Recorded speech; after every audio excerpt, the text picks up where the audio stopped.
अस्सलाम वालेकुम, आप देख रहे हैं प्रोग्राम द टॉक शो और मैं हूं बतूल राजपूत। आज हम डिस्कस करेंगे कि पाकिस्तान की नई निगरान हुकूमत में जो 16 वज़रा और चंद मुशीर हैं, ये किस तरह की निगरान सेटअप है। क्योंकि इसके बारे में एक राय ये है कि इसमें ज़्यादातर टेक्नोक्रेट्स हैं और जब भी किसी हुकूमत में टेक्नोक्रेट्स की तादाद ज़्यादा हो तो उसका मतलब ये होता है कि वो हुकूमत ज़्यादा देर तक चलने वाली है। निगरान वज़ीर आज़म ने भी एक स्टेटमेंट ये दी है कि इस हुकूमत का मकसद कंटिन्यूटी होगा हर तरह की पॉलिसी में। इस हुकूमत के पास ये ताकत है कि रिफॉर्म्स कर सके, लेकिन एट द सेम टाइम ये भी बात सामने आई है कि 90 दिन के अंदर इलेक्शंस नहीं हो सकते। नई मरदमशुमारी के बाद डीलिमिटेशंस के बाद एटलीस्ट 14 दिसंबर तक वो लिस्टें सामने आएंगी जिनमें नई हल्का बंदियों के बारे में बात की जा सकती है। लेकिन पाकिस्तान पीपल्स पार्टी ये नहीं चाहती, वो चाहती है कि 90 दिन के अंदर इलेक्शंस हो। ऐसा कैसे होगा?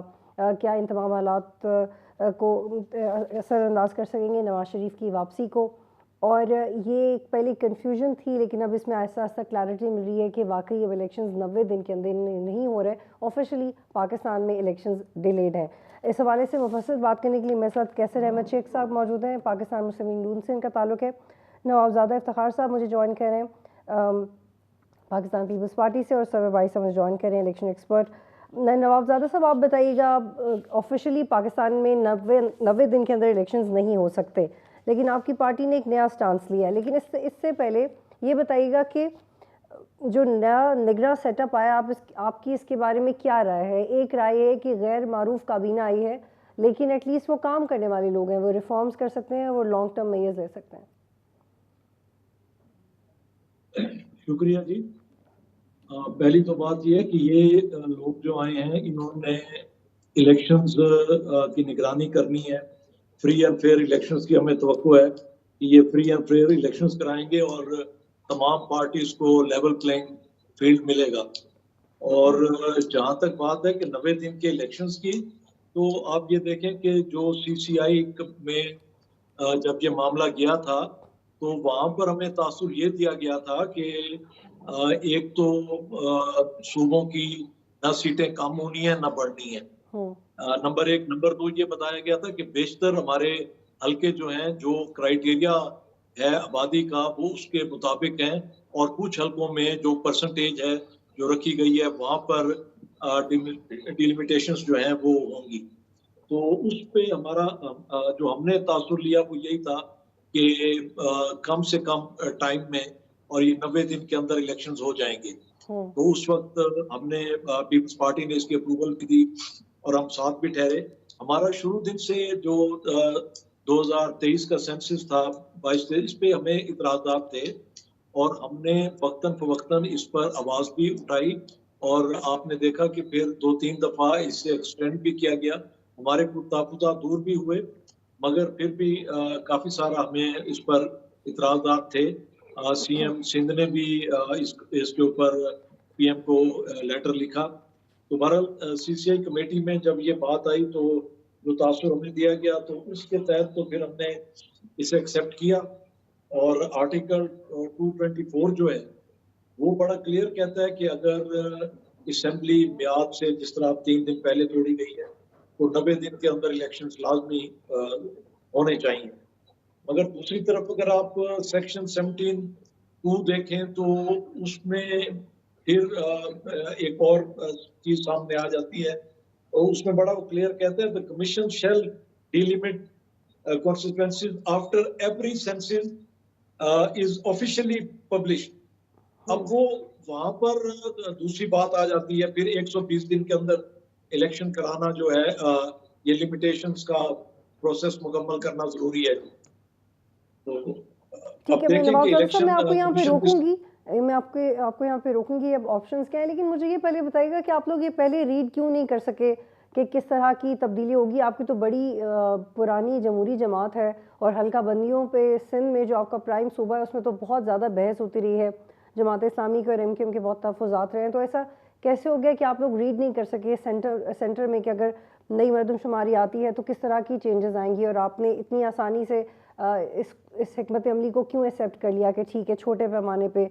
तो ये लगता है आपको आपकी दूरंदेशी का मुजाहरा नहीं किया इसने, आपने सियासी इतनी समझबूझ का मुजाहरा नहीं कर पाया आप, और उस वक्त यही इंप्रेशन गया कि आप हर फैसले में नून लीग के साथ हैं और आप लोग राजी हैं इसमें? जी देखिए, मैंने गुज़ारिश की कि हमें इतराज़ात, हमारे तहफ़्फ़ुज़ात पहले दिन से थे और हुँ, वक़्तन-फ़वक़्तन हम उसका इज़हार भी करते रहे और यही वजह थी कि 3-4 दफ़ा इसकी जो मियाद थी बढ़ाई गई, उसमें कुछ हमारे तहफ़्फ़ुज़ात दूर हुए। मगर ऑन द होल जो है, उस पर हमें इतराज़ था और सीएम सिंध ने भी प्राइम मिनिस्टर को ख़त लिखा। मगर जब सीसीआई कमेटी में मैंने जिस तरह अर्ज़ की कि हमें ये तासुर दिया गया हुँ। कि एक तो सूबों की अ, लेकिन वो तासुर आपको डॉक्यूमेंट्स आपने क्या डॉक्यूमेंट्स नहीं देखे थे उस वक़्त? उसका बाकायदा होमवर्क तो आपके सामने पेश किया होगा। आप मेरे साथ ही रुकिएगा। कैसे अहमद शेख साहब ने मुझे जॉइन किया। कैसे साहब, मैं पहले निगरान सेटअप के बारे में बात करना चाह रही थी, लेकिन अब नई मरदम, चूँकि आप थोड़ा सा आपने लेट जॉइन किया, तो मरदमशुमारी की तरफ बात हो गई। अब पीपल्स पार्टी ने तो वाज़ेह स्टांस लिया है कि 90 दिन के अंदर इलेक्शंस करवाएँ, और वो कह रहे हैं कि जब सीसीआई में मामला गया तो हमें ये इम्प्रेशन दिया गया कि 90 दिन में ही हो जाएँगे, लेकिन अभी फैसल करीम कुंडी साहब ने भी एक वाज़ेह स्टेटमेंट दिया कि 90 दिन के अंदर होने चाहिए। तो आपकी हिकमत अमली क्या है? आप लोग तो अभी से एक दूसरे के मुखालिफत में खड़ा हो गए, आप लोगों ने तो इलेक्शंस में खड़े होना था। तो ये तो देखें क्लियर था।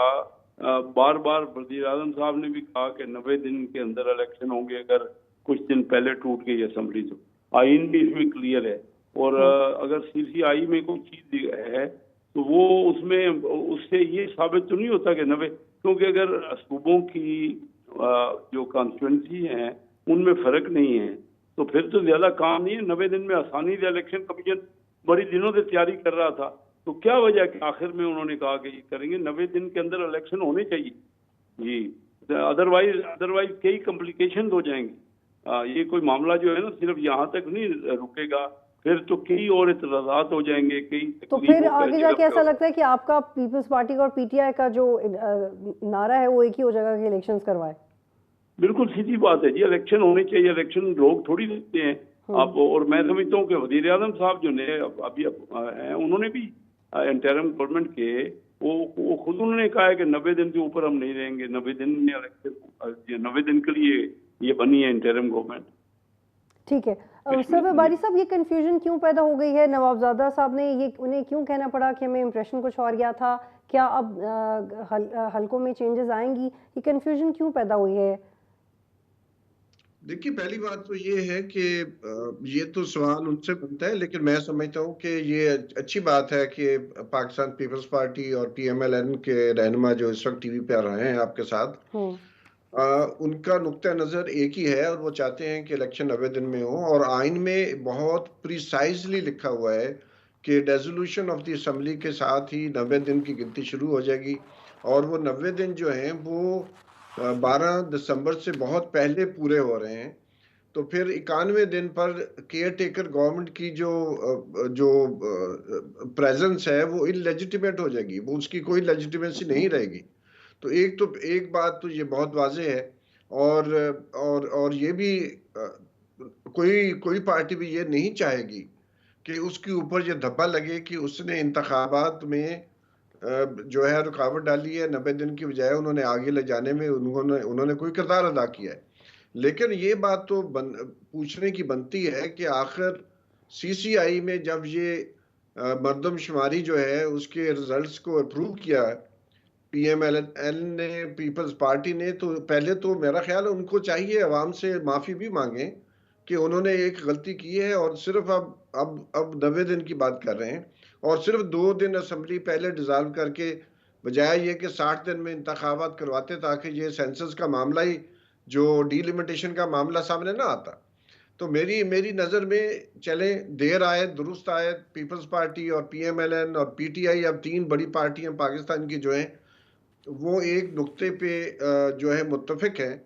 और मैं भी यही समझता हूँ कि जो 90 दिन का है वो बहुत वाज़ेह है, लेकिन डीलिमिटेशन का कोई ऐसा हमारे आइन में कहीं नहीं लिखा हुआ कि डीलिमिटेशन कितने अरसे में मुकम्मल होगी। वो रूल्स में लिखा हुआ है, वो इलेक्शंस एक्ट में दर्ज है 120 दिन का जो जिक्र है। लेकिन अगर दोनों जो हकीकतें हैं कि इलेक्शन 90 दिन में होने चाहिए और सेंसस जो है डीलिमिटेशन जो है वो 120 दिन में होनी चाहिए, तो ये अब अदालतों का काम बन जाएगा कि क्या लेकिन चीज सर ज्यादा बारी बढ़ती साहब, है। ये तो जब नई मर्दमशुमारी वाली मेरी डिबेट नजर शुरू में हुई थी। ज्यादा प्रिसाइज जो चीज है वो 90 दिन है, वो 120 दिन डिलिमिटेशन के नहीं है। ठीक, लेकिन जब नई मरदमशुमारी की डिबेट शुरू हुई थी तो उस वक्त भी हम ये फोर्स ही कर सकते थे कि ये आगे जाके डिले कर सकता है इलेक्शंस को, तो उस वक्त इन जमातों को क्या क्या स्ट्रैटेजी थी जो कन्विंस कर रही थी, ये बताइएगा।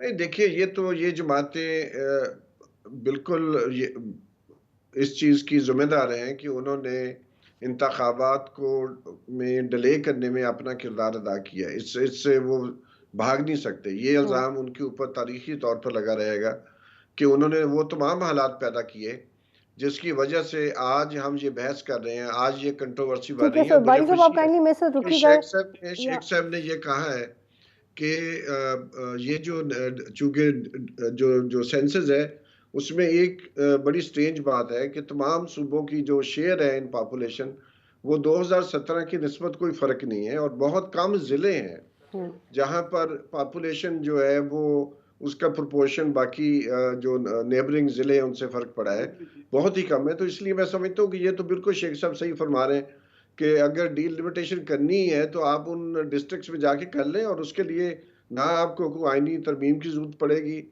ना कोई और इतना दिन लगेगी, और जो 90 दिन ठीक बनते है हैं बारी उस साहब 90 आप दिन काइंडली के मेरे अंदर साथ सब रुकिएगा, कुछ हो सकता एक ब्रेक लेते हैं फिर वापस आएंगे प्रोग्राम में। खुशामदीद नवाबजादा साहब, सुप्रीम कोर्ट बार एसोसिएशन की तरफ से एक दरख्वास्त दायर की गई और उसमें कहा गया है कि मुश्तरका मफादात काउंसिल की नई मरदमशुमारी कराए की मंजूरी करने की मंजूरी के फैसले को मुअत्तल करके इलेक्शन कमीशन को सुप्रीम कोर्ट आम इंतखाबात कराने का 90 दिन के अंदर हिदायत करे। तो आप इसमें इनके साथ होंगे, क्योंकि ये तो अपनी जद्दोजहद कर ही रहे हैं इस हवाले से कि क्या ये कामयाब होंगे, और अब आप भी कह रहे हैं कि उस वक्त आप लोगों ने मिसरीड कर लिया था, तो अब आप इनका साथ देंगे? देखिए, जो आइन आइन की जो जरूरत है वो नई हल्के बंदियां नहीं है। आइन की जो जरूरत है वो 90 दिन के अंदर इंतखाबात है, ये है आइनी डिमांड। और जो आइन डिमांड करता है, हमारा तो पहले दिन से ये स्टैंड रहा है कि 90 दिन के अंदर इलेक्शन होने चाहिए। जिस तरह मैंने पहले गुजारिश की कि सीसीआई कमेटी में भी हमें यही तासुर दिया गया था कि कोई लंबा चौड़ा वो नहीं है, ना सूबों में कोई सीट बढ़नी है, ना लेकिन कम नवाबजादा होनी साहब है। पहले भी मैंने और आपसे इसी सवाल तरह किया था, काइंडली इसका वाज़ेह जवाब दीजिएगा कि आप कह रहे हैं आपको तासुर आ रहा है, तासुर आ रहा है। तासुर तो तब आता है जब हम किसी चीज़ को दूर से देखते हैं या उसके बारे में सुनी सुनाई बात होती है। एक मीटिंग में क्या आपके सामने डॉक्यूमेंट्स नहीं थे? क्या बाकायदा बहस नहीं हुई थी? क्या कोई बाकायदा पिक्चर नहीं किया गया था आप लोगों के नज़रों के सामने कि चीज़ें कैसे होगा? आप ये कैसे कह रहे हैं कि सिर्फ हमने एक तासुर लिया और हमने एक फैसला कर लिया? देखिए, उस वक्त प्राइम मिनिस्टर साहब ने बकायदा उनका उसके बाद स्टेटमेंट भी आया, प्रेस कॉन्फ्रेंस भी आई कि 90 दिन के अंदर इंतखाबात होंगे। अब जो केयर टेकर हैं इन्होंने भी यही बात दोहराई है। तो मैं तो ये समझता हूँ कि दोनों से जो तासुर आ रहा है वो यही है कि इलेक्शन 90 दिन के अंदर होने चाहिए, और यही आइन की डिमांड है। ठीक है, कैसर अहमद शेख साहब, बारी साहब ने भी कहा है कि आप सब ने मिलके रोल प्ले किया है इलेक्शंस को डिले करवाने में। हमने क्या, जब हम कह रहे हैं कि 90 दिन में हो, ये तो काम इलेक्शन कमीशन का था ना। देखिए हमने क्या किया है, मर्दमशुमारी के जो ये उसके सीसीआई का जो इजलास है वो क्या इनको करना चाहिए था ना, इलेक्शन कमीशन को। और मर्दमशुमारी का काम तो उनकी जिम्मे था, मर्दमशुमारी वालों के। अब इलेक्शन कमीशन ने इलेक्शन करा, गवर्नमेंट ने, आप बता दीजिए इसमें क्या कहाँ डिले की। हम तो पहले दिन से कह रहे हैं कि 90 दिन में इलेक्शन होने चाहिए, और इसीलिए 2-3 दिन ये हमारा ऑप्शन था कि पूरी असेंबली पूरी करती तो 60 दिन होगा। लेकिन तो कैसे पहले शेख करते साहब, तो वैसे 90 दिन अगर 14 दिसंबर तक भी लिस्टिंग होती है नई मरदमशुमारी के बाद, तो आपको तो सूट करता है पॉलिटिकली, क्योंकि नवाज शरीफ साहब तो उनका आना तो फिलहाल नज़र नहीं आ रहा, तो आप लोग को तो ये पॉलिटिकली सूट करता है कि इलेक्शन थोड़े डिले हो जाए। नहीं, नवाज शरीफ साहब तो आ रहे हैं। नवाज शरीफ साहब तो कह रहे हैं कि वो आ रहे हैं सितंबर में। अभी भी अनाउंस यही मरियम नवाज साहबा ने अभी आज कहा है कि तो फिर आपकी तो इलेक्शन मुहिम तेजी से शुरू हो जाएगी जब वो आएंगे, और आप तो नहीं बर्दाश्त करेंगे फिर कि इलेक्शंस डिले हों, तो फिर आपकी हिकमत अमली क्या होगी अगर डिले हुए तो? देखिए, हिकमत अमली इलेक्शन कमीशन ने इलेक्शन कराने हैं। हमारी यही डिमांड है कि टाइम पे इलेक्शन होने चाहिए 90 दिन। आइन के मुताबिक काम होएगा ना। हम जबरदस्ती तो दुनिया देखे ना, ये तो आइन की अमलदारी, ये काम है अदालतों का। उस पर अमल कराना इलेक्शन कमीशन का काम है कि इलेक्शन टाइम पे कराना। इसमें हम क्या एहतजाज कर सकते हैं ना, हम फैसला तो नहीं कर सकते, हुकूमत तो हमारी नहीं, हमने कहाँ डिले की है? क्या कौन से ऐसे आर्गूमेंट हैं जिसमें ये हो कि कोई पॉलिटिकल पार्टियों ने कभी भी किसी ने नहीं कहा, हर कोई चाह रहा है कि 90 दिन, पीपल्स पार्टी भी यही कह रही है, पीटीआई भी यही कह रही है, मुस्लिम लीग भी यही कह रही है। कौन सी पार्टी है? या तो फिर ये पूछ लीजिए ना कौन डिले करा रहा है। अब जी इलेक्शन टाइम एग्जैक्टली, पे लेकिन ये हो भी सवालात जाएंगे, इसलिए मैं उठ आपको रहे हैं बताऊं, ये। उसके अलावा चारा कोई नहीं है, बड़ी मुश्किलात हो जाएंगी अगर इलेक्शन टाइम पे ना हुए ना तो बहुत मुश्किलात। ये मुतालबा जोर पकड़ता जाएगा, इलेक्शन टाइम पे ही होंगे 90 दिन में ही। ज्यादा देर लगेगी ना इलेक्शन में तो कॉम्प्लिकेशन हो जाएंगे, और फिर ये आइन की अमलदारी तो जरूरी है ना, जो आपका कॉन्स्टिट्यूशन कहता है। ठीक है, ठीक है। नवाबजादा साहब, जिस तरह की गवर्नमेंट आई है, वो टेक्नोक्रेट्स की गवर्नमेंट है, तो वो अपने अपने काम में बड़े माहिर लोग हैं। जो हमारे इंटीरियर मिनिस्टर आए हैं उनको इंटीरियर मिनिस्ट्री का एक्सपीरियंस है, जो हमारे इंफॉर्मेशन मिनिस्टर आए हैं वो सीनियर जर्नलिस्ट हैं, उनको इंफॉर्मेशन का एक्सपीरियंस है, तो जो वज़ीर ख़जाना आई हैं वो बड़ी एक्सपीरियंसड हैं। तो ये जो 16 लोगों की कैबिनेट बनी है, ये तो टेक्नोक्रेसी कैबिनेट है। तो जब भी टेक्नोक्रेसी कैबिनेट बनती है तो वो शॉर्ट टर्म के लिए तो कभी भी नहीं आते, they have few things in their minds, और वो रिफॉर्म्स के लिए आते हैं। और यही तज्जिया किया जा रहा है कि ये इसलिए आए हैं ताकि कुछ काम करके दिखाएं। तो आपको भी लग रहा है कि ये रुकने के लिए आए हैं कुछ अर्सा, नवाबजादा साहब? यार 7:30 बजे तक। जी नवाबजादा साहब, आपने ये तो कह दिया कि इलेक्शन टाइम पे होंगे और होने चाहिए, लेकिन जिस तरह की निगरान सेटअप आया, आपको लगता है कि ये थोड़े वक्त के लिए आया है? देखिए, जो चीज आइन के मुताबिक है वो तो यही है कि इन्हें जी जी जो चीज आइन के मुताबिक है वो तो यही है कि इन्होंने डे टू डे बिजनेस जो है उसे देखना है और फ्री एंड फेयर इलेक्शंस इन्होंने कराने हैं। कोई इन्होंने जो पॉलिसी मैटर्स हैं उनमें दखल अंदाजी नहीं करनी, और किसी किस्म का भी इनका एडमिनिस्ट्रेटर एक रोल होगा। तो हमें तवक्को भी यही है कि ये किसी पॉलिसी मैटर्स और उनमें नहीं पड़ेंगे, और इलेक्शन 90 दिन के अंदर ये कराने में अपना इसे इलेक्शन कमीशन के साथ उन्हें सहूलत फराहम करेंगे। जी ठीक है, बारी साहब आप बताएं, आपको ये इस कैबिनेट का वजन किस तरह का लग रहा है? आपको लगता है कि ये लंबे इरादों के साथ आए हैं, ज़्यादा देर रुकने के लिए आए हैं, जो हालात हैं? देखिए, मुझे उनकी नीयत पे तो शक नहीं करना चाहिए कि वो 90 दिन से ज़्यादा रहेंगे, और मैं समझता हूँ कि क्रेडिबल लोग बीच में हैं। लेकिन इसका जो प्रोसेस है वो ज़्यादा ट्रांसपेरेंट नहीं है, और इनके पास कोई पब्लिक मैंडेट भी नहीं है। ये तो एक कॉन्स्टिट्यूशनल ज़रूरत है कि 90 दिन में केयर टेकर गवर्नमेंट हो, लेकिन इलेक्शन इन्होंने नहीं करवाना है, इलेक्शन करवाने इलेक्शन कमीशन ने। तो इसलिए ये बहुत ज़रूरी था कि जो केयर टेकर गवर्नमेंट बनाई जाए उसके नाम, उसके अंदर क्रेडिबल लोग होने चाहिए। और छोटे सूबे से आए हैं प्राइम मिनिस्टर साहब, और जो इंटीरियर मिनिस्टर हैं, मतलब शमशाद अख्तर साहब हैं, जमाल शाह है, बहुत सारे नाम हैं, मुर्तज़ा सोलंकी हैं, जिनका एक ट्रैक रिकॉर्ड है, और उनके इस चीज़ पे कोई शक नहीं किया जा सकता। लेकिन ये कि मेरा अपना ख्याल है कि लेकिन जो बारी साहब, एट द सेम टाइम हम अपने इंटरिम प्राइम मिनिस्टर के मुंह से भी तो ये सुन रहे हैं ना कि इलेक्शन कमीशन को पता है इलेक्शंस कब होंगे। So there is a question in everybody's head. Election commission ने करवाना है, लेकिन इलेक्शन कमीशन ने बजाय जो 90 दिन का मामला हम अभी बात कर रहे थे, उसने इलेक्शन का शेड्यूल देने की बजाय उसने डीलिमिटेशन का शेड्यूल दे दिया। उससे लगता है कि elections free and fair election commission नहीं करवाएगा। और जो केयर टेकर गवर्नमेंट की जो बज़ाहिर जो एक नजर आता है कि एक गुडविल जो अभी बनी है, उस गुडविल को यूज किया जाएगा। इलेक्शन कमीशन ने जो कुछ करना है, जो गड़बड़ करनी है, जो रिगिंग करनी है, जो पहले ही शुरू हो चुकी है डीलिमिटेशन के हवाले से, और भी बहुत सारे हवाले हैं, बेतहाशा हमारे पास प्रूफ है। और उन्होंने खुद ही ये पैदा किया ऐसा माहौल, जो पंजाब के इलेक्शन नहीं हुए, खैबर पख्तूनख्वा के नहीं किए। तो बहुत सारी ऐसे मामलात हैं। और फिर अभी जो डीलिमिटेशन का बीच में डाल दिया 120 दिन का जो प्रोसेस है, 12 दिसंबर को कंप्लीट होगा। इसका मतलब डीलिमिटेशन के दौरान ही केयर टेकर गवर्नमेंट का टेन्योर खत्म हो जाएगा, घर चले जाएंगे वो। तो एक कन्फ्यूजन उन्होंने पहले ही क्रिएट कर दी है, और ये बहुत ही खुशी की बात है मेरे लिए कि पीपल्स पार्टी और पीएमएलएन, और मैं उम्मीद करता हूँ जब बाकी जमातें भी ये प्रेशर बिल्डअप करेंगी, ना सिर्फ इलेक्शन के लिए बल्कि केयर टेकर गवर्नमेंट का 90 दिन से ना आगे जाने के लिए अभी से पटिशंस भी जा रही हैं सुप्रीम कोर्ट के अंदर, और सिविल सोसाइटी का प्रेशर भी बिल्डअप होना चाहिए कि इलेक्शन करवाएं और घर जाएं। ठीक है। कैसे अहमद शेख साहब, बारी साहब कह रहे हैं कि बजाय के इलेक्शन स्केड्यूल देते हमें डिलिमिटेशन का स्केड्यूल आ गया है और ये एक अच्छा साइन नहीं है।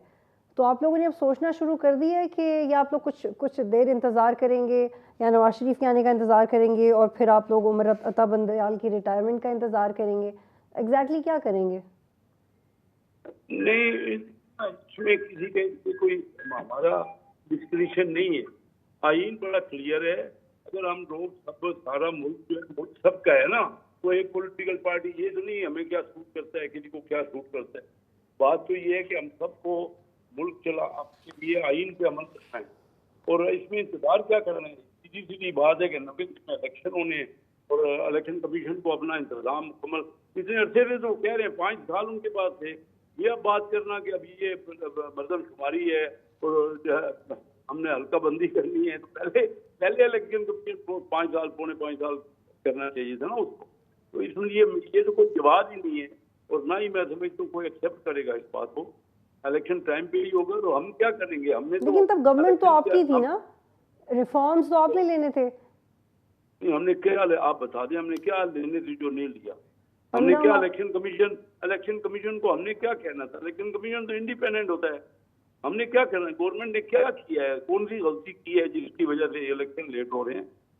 इलेक्शन रिफॉर्म्स तो इलेक्शन कमीशन नहीं करने थे, वो तो पार्लियामेंट नहीं करने थे। नहीं, रिफॉर्म की जरूरत इसमें क्या है, जो क्लियर करते हैं 90 दिन के अंदर इलेक्शन होने, इसमें रिफॉर्म कौन सा होता है। तो क्या आपने पहले का तयशुदा बात, जैसे सब भाई साहब कह रहे हैं कि इसमें ट्रांसपेरेंसी का एलिमेंट क्वेश्चनेबल है, आप लोगों ने वो मेक श्योर किया कि ट्रांसपेरेंसी का कोई मसला नहीं होगा आने वाले इलेक्शन में? लेकिन ट्रांसपेरेंसी हमने इलेक्शन कमीशन, ये तो मैं समझता हूँ बड़ी सादा सी बात है। ये सारा काम इलेक्शन कमीशन का होता है, नहीं तो फिर इलेक्शन कमीशन ने क्या करना है। अगर ये गवर्नमेंट ने ही करना है तो फिर तो इलेक्शन कमीशन का कोई काम ही नहीं रह सकता। सारे इलेक्शन कराना तो ठीक है। यहाँ पे एक ब्रेक लेते हैं, कैसे साहब एक ब्रेक लेते हैं फिर वापस आएंगे प्रोग्राम में। खुशामदीद जी नवाबजादा साहब, जैसे कैसे साहब ने भी बताया कि उनकी क्या हिकमत अमली होगी आने वाले वक्त में, आपकी क्या हिकमत अमली है? एक तो आप लोग सारी जमातें इकट्ठी हो जाएंगी अगर इलेक्शंस डिले होते हैं, फर्दर डिले होते हैं, इसके अलावा? देखिए, मेरा ख्याल है कि इस पर तो सबका कंसेंसस है कि 90 दिन के अंदर इंतखाबात होने चाहिए। अगर 90 दिन के अंदर इंतखाबात ना हुए तो ये एक आईनी बहरान शुरू हो जाएगा, और फिर मार्च में ये और शिद्दत अख्तियार कर जाएगा जब आधी सेनेट घर चली जाएगी और चेयरमैन सेनेट भी उसमें घर चले जाएंगे। तो ये बहरान बढ़ेगा, ये कम नहीं होगा। इसका सिर्फ मैं समझता हूँ हल यही है कि 90 डेज के अंदर इलेक्शंस हों, अवाम के मैंडेट वाली हुकूमत आए और वो आकर मुल्की मामलात को संभाले, क्योंकि प्रेसिडेंट साहब का भी सितंबर के एंड में उनका टेन्योर भी खत्म होना है। उनका इलेक्टोरल कॉलेज भी यही सूबाई और कौमी असेंबली है, और इसी तरह सेनेट जब मार्च में होनी है तो उसका भी यही इलेक्टोरल है कॉलेज। तो इसके लिए मेरा ख्याल है कि इसके अलावा कोई और हल नहीं है। तमाम जमातों को जो इस वक्त कंसेंसस बिल्डअप भी हो रहा है, और जिस तरह भाई साहब ने भी कहा कि लोग कुछ मुकला साहबान और high court, supreme court bar वगैरह सुप्रीम कोर्ट में भी गई हैं। तो आने वाले दिनों में मेरे ख्याल इसके ऊपर और ज्यादा ये पार्टीज एक दूसरे के करीब आएंगी और सिविल सोसाइटी की तरफ से भी प्रेशर बिल्डअप होगा जी। और बारी साहब, आईनी तौर पे इसकी क्या हैसियत है कि सेनेट के इलेक्शन से पहले तो हर हाल में होने ही चाहिए सेंटर में इलेक्शन? देखिए, मैं इससे पहले कि आपका सवाल का जवाब दूं, मैं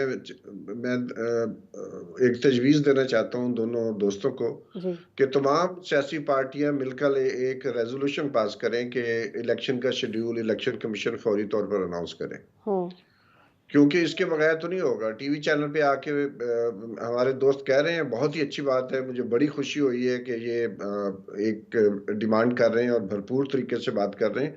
लेकिन इसको कंक्रीटाइज करने के लिए ज़रूरी है कि तमाम सियासी पार्टियां जो हैं वो एक अच्छी स्ट्रॉन्ग रेजोल्यूशन पास करें और वो उसको पब्लिक करें और इलेक्शन कमीशन से डिमांड करें कि ये जो शेड्यूल उन्होंने दिया है डिलिमिटेशन का, इसको विड्रॉ करें और फौरी तौर पर इलेक्शन का शेड्यूल अनाउंस किया जाए। जहां तक आपका सवाल था वो मैं समझ नहीं पाया, अगर आप दोहरा दें जी जरा। जी भाई साहब, मैं आपसे ये जानना चाह रही हूँ कि ये भी इसकी वजाहत कर दें कि ये क्या एक्सरसाइज ज़रूरी है कि सेंटर में इलेक्शंस हों उसके बाद ही सेनेट के इलेक्शंस हो सकते हैं? इंटरिम सेटअप की मौजूदगी में तो सेनेट के इलेक्शंस नहीं एक्सपेक्ट कर सकते हम प्रॉब्लली। नहीं, हो ही नहीं सकते क्योंकि सूबाई असम्बलियां तो सारी खत्म हो चुकी हैं और सूबाई असम्बलियां ही इलेक्टोरल कॉलेज या सेनेट का, इसलिए वो इलेक्शन तो हो नहीं सकते। तो अगर इलेक्शन नहीं होंगे तो हमारी पार्लियामेंट तो खत्म हो जाएगी, उसकी जो कंटिन्यूटी है वो भी खत्म हो जाएगी। तो इसलिए ये तो मुमकिन ही नहीं है। इसीलिए जो है जो कैसर शेख साहब भी कह रहे हैं, तो फिर खानजादा साहब बारी भी साहब ये कह रहे हैं इम्प्रेशन इतना कि जोर क्यों पकड़ा है कि जो डिले हो रहे आईनी हैं? क्योंकि ये तो बहरान पैदा टेक्निकल रीजन है करने, कि, तो फिर क्या ये आईनी भी हो सकता है बहरान कि नहीं पैदा होना चाहिए। तो फिर क्या ये भी हो सकता है कि सेनेट के इलेक्शंस फर्दर डिले हो जाए? ऐसी भी कोई एग्जांपल है? नहीं, सेनेट के इलेक्शन तो हो ही नहीं सकते जब तक कि सूबाई असम्बलियां नहीं है। तो एग्जैक्टली। इसलिए वो सेनेट के जो टेन्योर है वो भी आगे बढ़ नहीं सकता। तो इसलिए इलेक्शंस का होना तो लाजमी है। इसलिए देखा है आपने, माजी में हमेशा इंतखाबात जो है वो वक्त पे होते रहे हैं। 1988 से लेकर 97 तक और फिर 2002 से लेकर 2018 तक कभी ये नहीं हुआ कि इलेक्शन वक्त पर ना हो। ये पहली दफा ऐसी सूरत हाल पैदा की जा रही है कि इलेक्शंस की डिले का बंदोबस्त किया जा रहा है और ये रेजिस्टेंस जो आ रही है सियासी जमातों से, ये बहुत खुशाइन बात है। जी, और कैसर अहमद शेख साहब जो आने वाले चीफ जस्टिस हैं उनसे वैसे भी आप लोगों की ज़्यादा उम्मीदें हैं, लेकिन आप समझ रहे हैं कि ये वाले इस तरह के मामलात इलेक्शन के हवाले से या डिलिमिटेशन के हवाले से भी मामलात दोबारा कोर्ट में जा सकते हैं, फिर एक आईनी बहरान पैदा हो सकता है, जैसे बारी साहब कह रहे हैं कि सेनेट इलेक्शंस भी नहीं हो सकेंगे अगर यही वाली पार्लियामेंट कंटिन्यू करती है तो। भैया वो दुरुस्त कह रहे, देखिए ना, वो तो दुरुस्त कह रहे हैं क्योंकि इलेक्ट्रिकल कॉलेज जो है वो है ही सूबाई असम्बलियाँ और इस्लामाबाद का जो इलेक्शन है वो नेशनल असम्बली के मेंबर इस्लामाबाद इलेक्ट करते हैं। वो तो मुमकिन ही नहीं है कि आप जो है मार्च में जब इलेक्शन भी सूबाई असम्बलियाँ में नहीं होंगी, सेनेट का इलेक्शन कैसे हो जाएगा और कंटिन्यूशन नहीं होगी पार्लियामेंट की। इसलिए इलेक्शन करवाना तो हर सूरत में ज़रूरी है और 90 दिन से आगे आज भी अगर मिसाल बनेगी अगर एक नई, तो फिर तो कभी हर बार यही होता रहेगा। तो जो कोई बहाना तो मिल जाता है ना कि इलेक्शन कैसे लेट करने, तो ये मैं समझता हूँ हम सबको रेजोल्यूशन वाली बात बिल्कुल दुरुस्त की कि सारी पार्टियां मिलकर रेजोल्यूशन करें, लेकिन जिस जगह कोई बैठा ही ना हो किसी के साथ, चोर डाकू की गर्दानें रही हों और कोई बैठा ही ना हो किसी मामले, कोविड के मामले में ना बैठा हो, जब इंडियन की एयरफोर्स का हमला हुआ तो तब हम इकट्ठे नहीं बैठ सके। पार्टियों को चाहिए कि कम से कम इन बातों पे जो जरूरी है तमाम के लिए, मुल्क के लिए, वहाँ कंसर्न, हम चार्टर ऑफ इकानमी की बात कर करके थक गए, उसके बगैर मुल्क आगे नहीं बढ़ सकता। कुछ ना कुछ हम सबको मिलजुल के मुल्क के जो मफाद की बातें हैं वहाँ मिलजुल के करना पड़ा। मैं एग्री करता हूँ कि रेजोल्यूशन होनी चाहिए और सबको यूनानी मत ये फैसला करना चाहिए और इस मामले में आपस में मीटिंग करनी चाहिए। हम इंडिया के साथ बैठ सकते हैं, हम अपने मुखालफिन के साथ बैठ, अपने पॉलिटिकल पार्टियां नहीं बैठ सकती। लेकिन आप सिंध की जमातों के साथ बैठे हैं, आप केपीके की जमातों के साथ बैठे हैं, आप पीटीआई पार्लियामेंटेरियंस के साथ बैठे हैं, आप आईपीपी के साथ बैठे हैं, आप पीटीआई के जो चंद लोग बचे हैं उनके साथ ना बैठे हैं, आप लोग मिलकर आपस में बैठ सकते हैं। आप लोग करें चार्टर ऑफ इकोनॉमी, आप लोग करें रेजोल्यूशन, आपको कौन रोक रहा है? हमने तो हर बार, हमने कभी मना नहीं किया, तो अभी भी इन्वाइट कर रहे हैं, आए। मैं तो इन्वाइट अपनी फाइनेंस कमेटी का चेयरमैन था तो 100 बार मैंने इन्वाइट किया कि बाकी काम छोड़ दो, ये इकोनॉमी का मामला है, यहाँ तो सबका मामला है ना। मैंने कहा भाई मैं चेयरमैन, आप कहते हैं तो मैं हट जाता हूँ, आप बन जाइए, क्योंकि हमारे पहले कमोका साहब थे पीटीआई के चेयरमैन, हमने उनके साथ काम किया, मिलजुल के काम करते रहे। वो हमारे साथ उन्होंने काम नहीं किया, वो सारे चले गए, हमारे साथ बैठे ही नहीं। अगर मुल्क चलाना है ना तो आपको एक दूसरे की बात सुनना पड़ेगी, एक इख्तलाफ राय हो सकता है, लेकिन ये तो नहीं कि दो डाकू है हमने इससे बैठना ही नहीं। अगर इस तरह करेंगे तो कभी भी मुल्क में कोई चीज भी मसला हल नहीं हो। और इस वक्त बड़ी जरूरत है कि सारी पार्टियां इकट्ठा एक ही स्टैंड दें कि 90 डेज के अंदर इलेक्शन हो, फेयर हो, फ्री एंड फेयर हो और तमाम माने की और नजर भी आए फेयर होता हुआ। और इलेक्शन आज तक हमारे यहाँ कभी किसी पार्टी ने माना नहीं। पाकिस्तान जो सबसे ज्यादा नुकसान हुआ है ना, 1970 में फेयर इलेक्शन हो गए, उसके बाद उसके रिजल्ट नहीं मानेंगे। 77 में इलेक्शन हो गए, फिर मार्शल लॉ लग गया कि रिजल्ट नहीं मानेंगे। अगर हमने यही रीत बनाए रखी, एक दूसरे से झगड़ा ही करते रहे, हमारा मुल्क बहुत नीचे हो गया इसी वजह से। क्या हमारे बराबर पड़ोसी मुल्क है इंडिया, वहाँ कभी आपने देखा कि इलेक्शनों पे झगड़ा हो? जो भी इलेक्शन का रिजल्ट आता है सब उसको मान लेते हैं।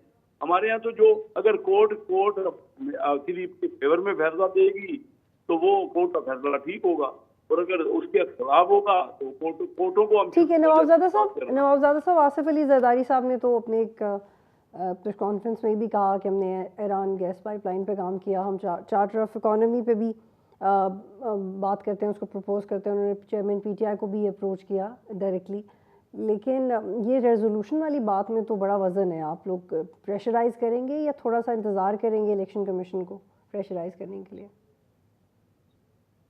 देखिए, ये तजवीज़ अच्छी है, मगर अब जो सूरत हाल है, किसी न किसी को तो नवाब नसरुल्लाह खान का किरदार अदा करना है ना, कि तमाम पार्टीज को एक प्लेटफॉर्म पे ले आके और एक नुकाती एजेंडे के ऊपर और मिलकर एक रेजोल्यूशन जो है वो पास करना चाहिए। और आप देखें कि मेरा ख्याल है कि इसमें आजकल का जो है माहौल है, इसमें सदर आसिफ अली जरदारी साहब भी नवाब नसरुल्लाह खान वाला किरदार अदा कर सकते हैं कि उनके ऊपर तमाम पार्टीज एतमाद भी करती हैं, और मेरा ख्याल है कि पीटीआई भी इस चीज़ पर मान जाएगी।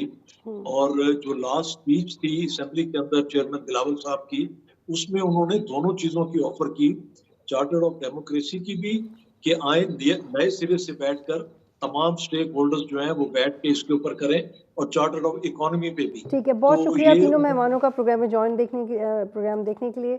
नाज़रीन, प्रोग्राम देखने का शुक्रिया। अल्लाह हाफ़िज़।